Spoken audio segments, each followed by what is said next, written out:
Assalamualaikum warahmatullahi wabarakatuh. Pertemuan kali ini yang kelas 11 TO2, yaitu materinya mengembangkan pendapat dalam eksposisi. Siapa yang tahu? Ayo, apa itu eksposisi? Eksposisi berarti kan memaparkan. Nah, ini dia ya. Kita eh, kita baca sambil kalian pahami. Pengertian dari eksposisi itu sendiri adalah teks eksposisi adalah salah satu pengembangan paragraf dalam penulisan yang di dalamnya, di mana ada isinya ditulis dengan tujuan untuk menjelaskan, memaparkan, atau memberikan pengertian dengan gaya yang singkat, akurat, dan padat. Biasanya kalau misalnya eksposisi ini disertai dengan bukti-bukti, jadi nggak hanya kalian menulis saja, karena dia itu bertujuan untuk menjelaskan, memberikan informasi kepada orang lain. Jadi di dalamnya harus terdapat data-data dan bukti-bukti seperti itu eksposisi. Jadi diekspos, dijelaskan agar orang lain itu paham apa itu eksposisi. Ya, dari eksposisi sendiri itu ada strukturnya. Yang pertama yaitu tesis. Tesis di sini dikenal juga sebagai bagian pernyataan pendapat. Jadi kalau namanya eksposisi itu memang merupakan sebuah pendapat ya. Dia memang mirip dengan argumentasi. Tapi kalau argumentasi itu murni dari pendapat. Tapi kalau ini adalah berisikan tentang pernyataan opini penulis terkait topik yang akan dibahas. Jadi opini bagian ini biasanya terdapat pembuka dari sebuah paragraf eksposisi. Jadi ini adalah awalannya, pembukaannya dari eksposisi itu sendiri untuk tesis.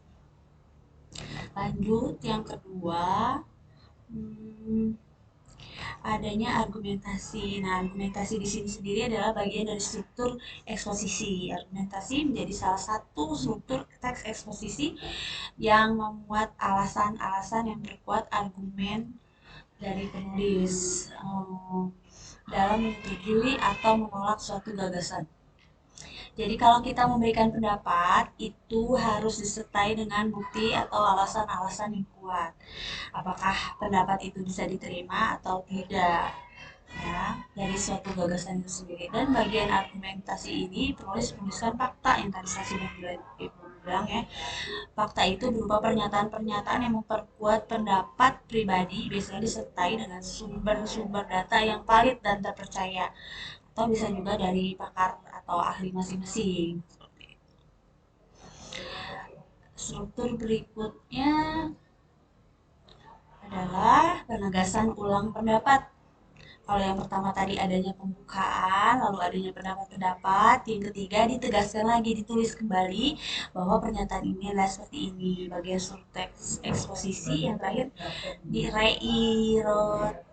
apa namanya reiteration atau penegasan ulang.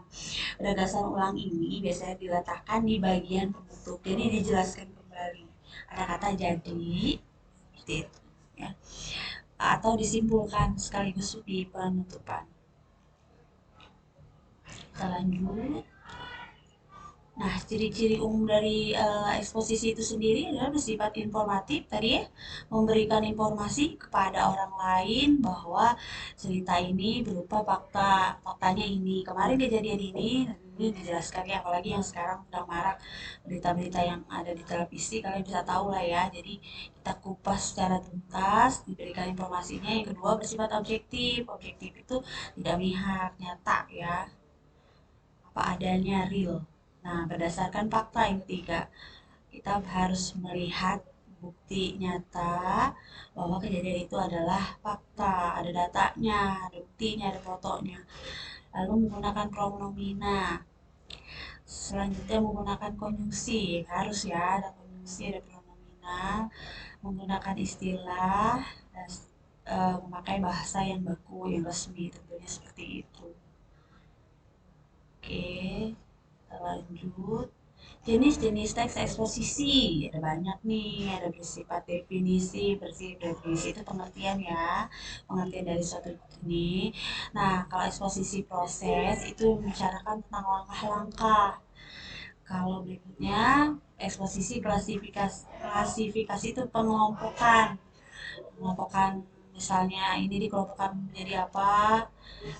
Kalau berikutnya ilustrasi. Selanjutnya ada pertentangan.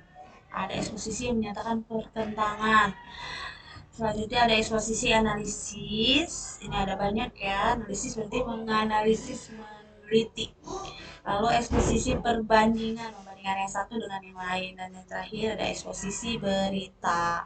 Ini nanti kita jabarkan karena ini terlalu banyak. Jadi kita ungkapkan secara singkat dulu. Yang pertama nanti kita bahas mengenai eksposisi definisi, yaitu eksposisi pengertian. Ya, selanjutnya adanya ciri kebahasaan. Tadi kan sudah disebut ya, pasti itu pronomina. Ya, pronomina adalah kata kata ganti. Jenis kata yang menggantikan nomina atau prase nomina. Nomina itu kata benda. Nah, mengacu pada kata benda, baik kata abstrak dan lainnya, benda ya meja dan lain sebagainya ya. Perba itu adalah kata kerja yang menyatakan pekerjaan, konjungsi itu kata hubung. Oke, kita lanjut. Dipersingkat. Nah, selanjutnya adanya contoh teks eksposisi. Nah, ini contohnya sedikit ya. Tesis di sini dalam hal ini sebenarnya hukum yang ada di Indonesia sebagaimana telah diatur pada undang-undang yang telah secara tegas mengatur hukuman berbagai pelaku tindakan kejahatan. Namun realitanya seringkali terjadi ketidakadilan hukum yang merugikan banyak orang. Ada juga hukum boleh saja tegas namun menjadi tumpul di hadapan koruptor atau tumpul ke atas, tajam ke bawah, bisa seperti itu. Argumentasi bukan rahasia umum lagi. Ini merupakan pendapat. Lalu di penegasan ulangnya ditegaskan lagi tentang hukum yang ada di Indonesia. Kalian bisa baca seperti ini ya. Oke, selanjutnya misalnya teks eksposisi. Ya, selanjutnya ternyata sudah habis. Itu saja penjabaran materi sambil kita bahas. Apabila ada yang tidak dimengerti, bisa kalian tanyakan sambil berjalan. Silakan kalian pahami mengenai eksposisi itu sendiri. Tadi sudah ada penjabarannya, sudah ada contohnya juga, ada diskusi, ada ciri-cirinya, maksudnya ada strukturnya. Sekian, terima kasih. Wassalamualaikum warahmatullahi wabarakatuh.